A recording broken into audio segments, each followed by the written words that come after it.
السلام علیکم ورحمۃ اللہ وبرکاتہ۔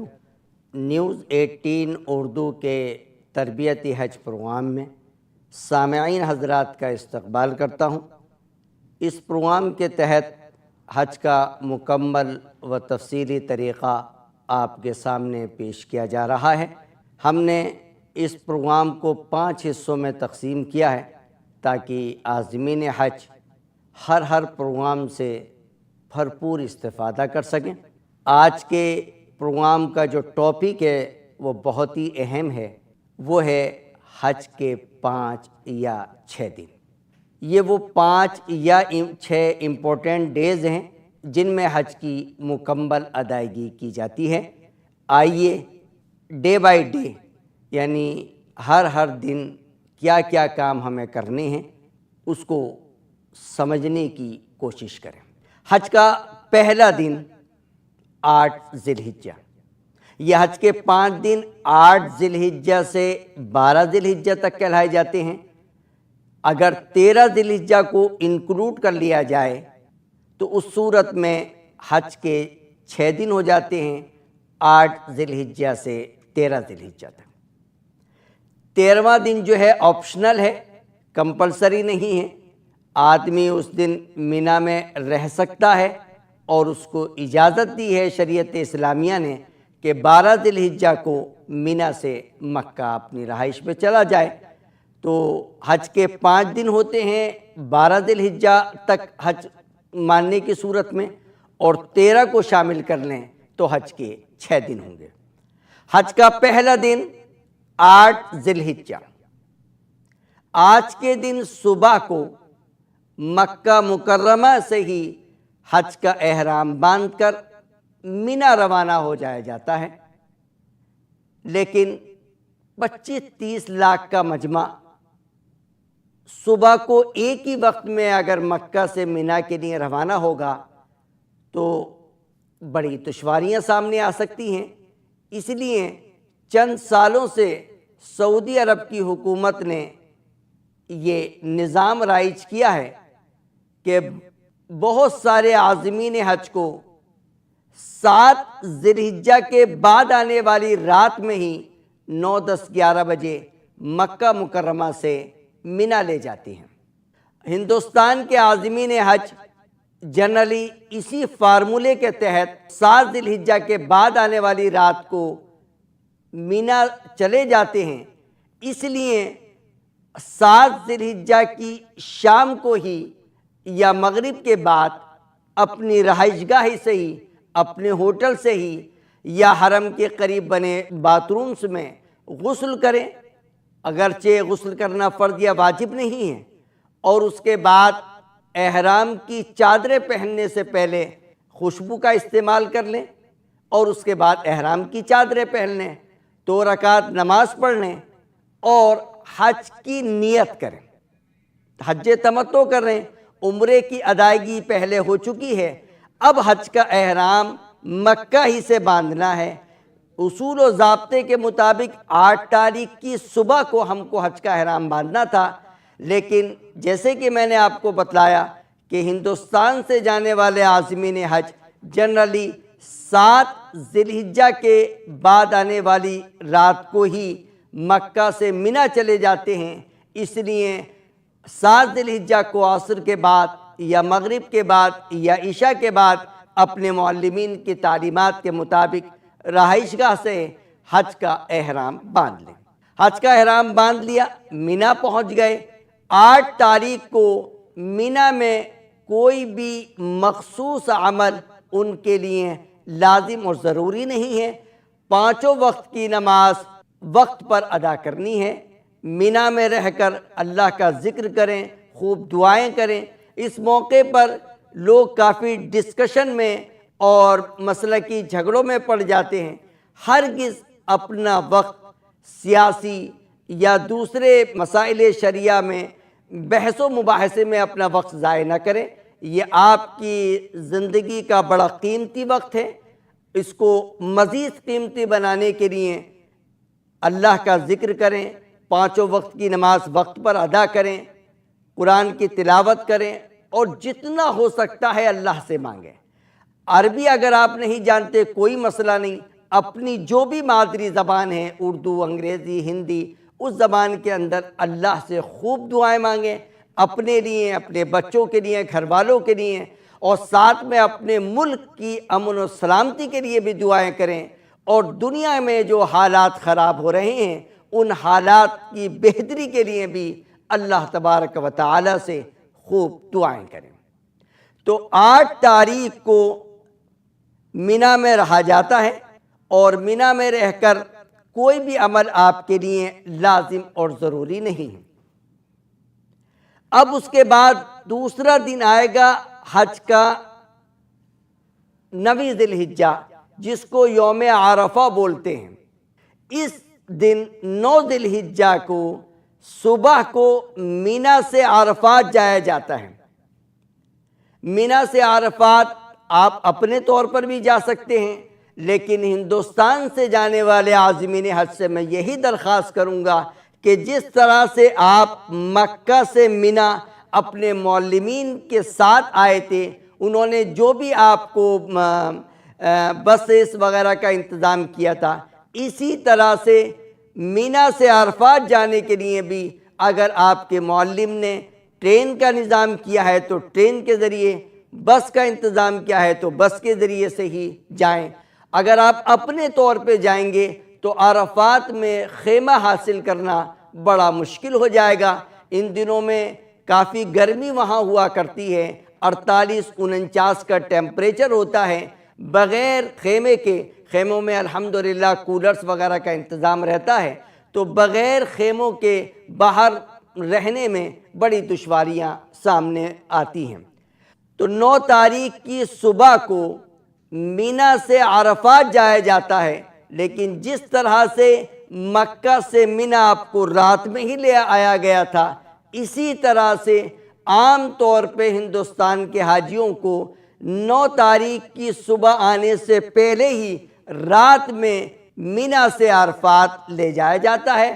آپ اپنے معلمین کے ساتھ ہی، جیسے انہوں نے نظام رکھا ہے، آپ کی حج کمیٹی کے ذریعے سے جو بھی آپ کو انسٹرکشن ملی ہیں، اسی انسٹرکشن کے مطابق آپ رات میں ہی اپنے معلمین حضرات کے ساتھ عرفات چلے جائیں۔ لیکن اگر آپ کو موقع مل رہا ہے صبح کو جانے کا، آپ یہ معلمین کی طرف سے اسی طرح سے انسٹرکشن ہے، تو آپ صبح کو مینا سے عرفات جائیں۔ مینا سے عرفات پہنچنے کے بعد ابھی ظہر تک آپ کو کوئی کام نہیں کرنا۔ فجر کی نماز اگر رات میں پہنچ گئے تھے تو فجر کی نماز ادا کریں، اللہ کا ذکر کرتے رہیں اور آرام بھی کر سکتے ہیں۔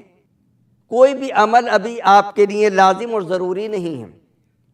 ظہر کی نماز کے وقت اگر آپ کا مسجد نمرہ میں، عرفات کا بہت بڑا میدان ہے، کئی کلومیٹر پر پھیلا ہوا ہے، اس کے شروع میں ایک مسجد ہے جس کو مسجد نمرہ کہا جاتا ہے، اگر وہاں جانا آپ کے لیے ممکن ہو تو ظہر کے وقت میں پہلے تقریباً 45-50 منٹ کا عربی زبان میں خطبہ ہوتا ہے، وہ سنیں، اور اس کے بعد ظہر عصر کی نماز ظہر کے وقت میں ادا کریں۔ لیکن ظاہر ہے کہ 25-30 لاکھ حاجیوں کا مجمع سب کا سب مسجد نمرہ نہ پہنچ سکتا ہے اور نہ جاتا ہے۔ 1 لاکھ کا مجمع ہی کورڈ ایریے میں آتا ہے، باقی کچھ حضرات جو ہیں وہ مسجد کے باہر سڑکوں پر رہتے ہیں، لیکن ایک بہت بڑا مجمع وہ ہوتا ہے جو اپنے خیموں ہی میں رہتا ہے۔ اس صورت میں ہمارے علماء اکرام، یعنی ہندوستان کے علماء اکرام، علماء احناف نے قرآن و حدیث کی روشنی میں جو بات صحیح سمجھی ہے وہ یہ ہے کہ اس صورت میں اپنے خیموں میں ظہر کی نماز ظہر کے وقت میں اور عصر کی نماز عصر کے وقت میں ادا کریں، اور جتنا چاہیں مغرب تک دعائیں کریں۔ یہی اصل حج ہے۔ نبی پاک صلی اللہ علیہ وسلم نے ایک موقع پر ارشاد فرمایا تھا، الحج عرفہ، وقوف عرفات ہی حج ہے۔ تو آج کے دن جتنا ہو سکتا ہے اللہ سے مانگیے گا، خوب گڑ گڑائیے گا، اپنے گناہوں کی معافی مانگیے گا، اپنے مولا کو راضی کرائیے گا۔ یہ وہ دن ہے جس دن شیطان مردود سب سے زیادہ ذلیل ہوتا ہے، چونکہ وہ دیکھتا ہے کہ وہ بندے جس کو اس نے 30 سال 40 سال 50 سال یا اس سے کم یا زیادہ عرصے گناہوں میں ملوث رکھا تھا، آج اللہ کے سامنے وہ گڑ گڑا کر رو رہے ہیں اور اپنے آنکھوں سے آنسو بہا رہے ہیں، تو اللہ تبارک و تعالی اپنے فضل و کرم سے ان کے 20 30 40 سال کے گناہ ایک لمحے میں معاف کر رہا ہے۔ تو شیطان مردود اس دن سے زیادہ کبھی ذلیل اور خوار نہیں ہوتا۔ تو اس لیے اس وقت کو قیمتی بنائیے، بحث و مباحثے میں اپنا وقت ضائع نہ کریں، کھانے پینے میں اپنے آپ کو زیادہ انوالو نہ کریں۔ یہ حج کے جو 5 دن ہیں بڑے قیمتی اوقات ہیں آپ کے لیے، ہلکا کھانا کھائیے، فروٹس پر انحصار کیجیے۔ حکومت کی طرف سے، سعودی حکومت کی طرف سے عرفات کے موقع پر کھانا آپ کے بیڈ پر پہنچے گا، جہاں آپ موجود ہیں وہیں پہنچے گا۔ جو بھی ہلکا پھولکا کھانا ہے آپ کھا لیجئے، زیادہ مسالے والے کھانے نہ کھائیں، دودھ دہی لسی وغیرہ کا استعمال کریں، آسانی سے وہاں مل جاتا ہے، جوس بھی مل جاتا ہے۔ ان سب چیزوں کے استعمال سے آپ کو بہت فائدہ ہوگا، اور زیادہ ٹھنڈا پانی پینے کی کوشش نہ کریں، کیونکہ عام طور پہ عازمین حج گرمی کی تپش کی وجہ سے زیادہ ٹھنڈا پانی پیتے ہیں، اور اس کے بعد ان کو جو ہے مختلف قسم کی بیماریاں ہوتی ہیں۔ اس لیے میں آپ سے بہت ہی مؤدبانہ درخواست کرتا ہوں کہ ٹھنڈا پانی ضرور پئیں، لیکن زیادہ ٹھنڈا نہ ہو۔ جتنا زیادہ ٹھنڈا پانی پئیں گے اتنا ہی آپ کے لیے مشکل ہوگا۔ تو یہ جو وقوف عرفہ ہے، سورج کے چھپنے تک قبلے کی طرف رک کر کے آپ کو خوب اللہ سے مانگنا ہے، ہاتھ اٹھا کر اللہ سے مانگنا ہے، گڑ گڑانا ہے، رونا ہے، اپنے لیے، اپنے بچوں کے لیے، اپنے گھر والوں کے لیے، اپنے رشتہ داروں کے لیے، اپنے محلے والوں کے لیے، اپنے شہر والوں کے لیے، اپنے ملک کے لیے اور پوری دنیا کے لیے، پوری انسانیت کے لیے اللہ سے مانگیں، خوب گڑ گڑائیں۔ پوری دنیا کے مسلمان آپ کے ہاتھوں کو دیکھ رہے ہیں، بڑی تمنائیں ان کی آپ سے ہیں، تو اس لیے اس موقع پر اپنے ساتھ ساتھ پوری امت مسلمہ اور پوری انسانیت کو بھی دعاؤں میں یاد رکھیں کہ اللہ تبارک و تعالی ہندوستان میں اور پوری دنیا کے اندر امن و سلامتی، چین اور سکون پیدا فرمائے۔ تو سورج کے ڈوبنے تک، سورج کے چھپنے تک آپ کو عرفات کے میدان میں ہی رہنا ہے۔ جتنا وقت زیادہ سے زیادہ ہو سکے کھڑے ہو کر دعاؤں میں اپنے آپ کو مشغول رکھیں۔ کھڑے ہو کر تھک جائیں تو بیٹھ کر بھی دعا کریں، قرآن کی تلاوت بھی کر سکتے ہیں، اللہ کا ذکر بھی کر سکتے ہیں، اور تلبیہ وقتاً فوقتاً پڑھتے رہیں۔ جب تک احرام آپ کا کنٹینیو رہے گا تب تک حج کا یہ ترانہ آپ کا چلتا رہے گا۔ 10 ذی الحجہ کو جب آپ جمرے پر پہلی کنکریاں ماریں گے تب تک یہ حج کا ترانہ آپ کو وقتاً فوقتاً پڑھتے رہنا ہے۔ سورج چھپنے کے بعد 9 ذی الحجہ کو سورج چھپنے کے بعد آپ کو مزدلفہ کی طرف آنا ہے۔ مزدلفہ پہنچنے کے بعد عشاء کے وقت میں مغرب اور عشاء کی نماز ادا کرنی ہے، یعنی آج کے دن حاجی لوگ مغرب کی نماز مغرب کے وقت میں نہیں بلکہ عشاء کے وقت میں ادا کریں گے، پہلے مغرب کی 3 اور اس کے بعد عشاء کی 2 رکعت، اور رات میں ذکر بھی کریں، تلبیہ بھی پڑھیں، دعائیں بھی مانگیں، کیونکہ اللہ تبارک و تعالی نے اپنے پاک کلام میں ارشاد فرمایا ہے جب تم عرفات سے واپس ہو کر مزدلفہ آؤ تو یہاں مشعر حرام کے پاس اللہ کے ذکر میں مشغول ہو۔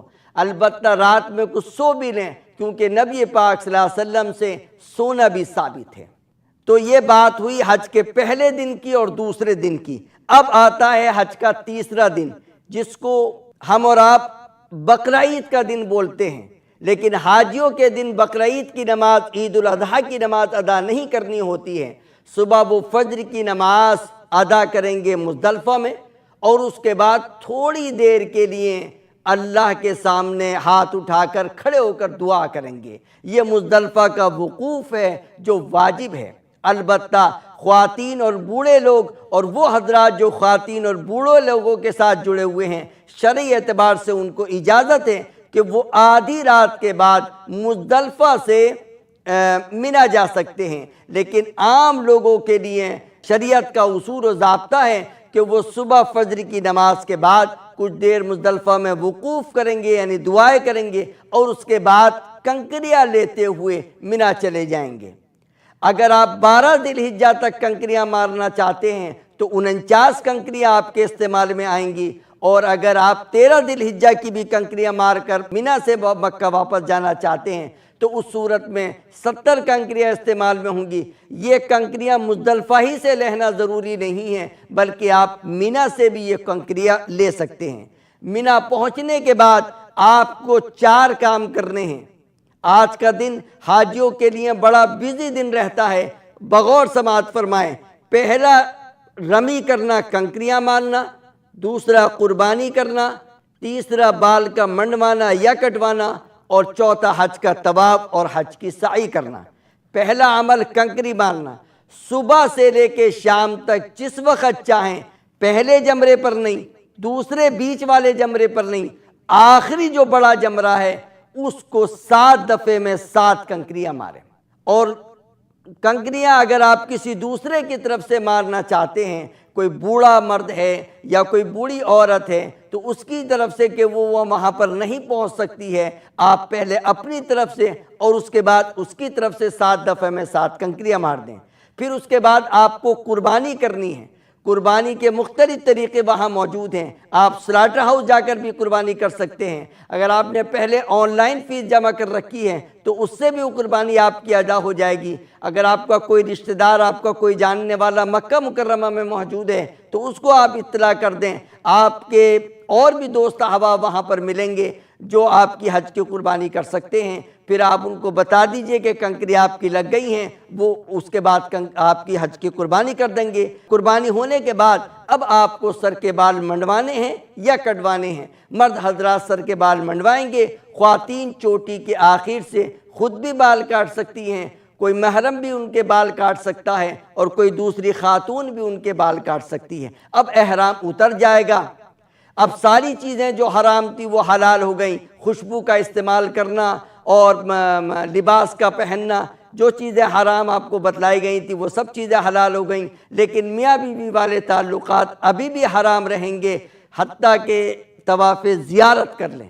اب آپ کو حج کا طواف کرنا ہے۔ یہ حج کا طواف اور حج کی سعی 10 تاریخ کو ہی کرنا ضروری نہیں ہے، آپ 10، 11، 12 یعنی ان 3 دن میں رات دن میں جب چاہیں جس وقت چاہیں مینا سے مکہ مکرمہ جا کر حج کا طواف اور حج کی سعی کر سکتے ہیں۔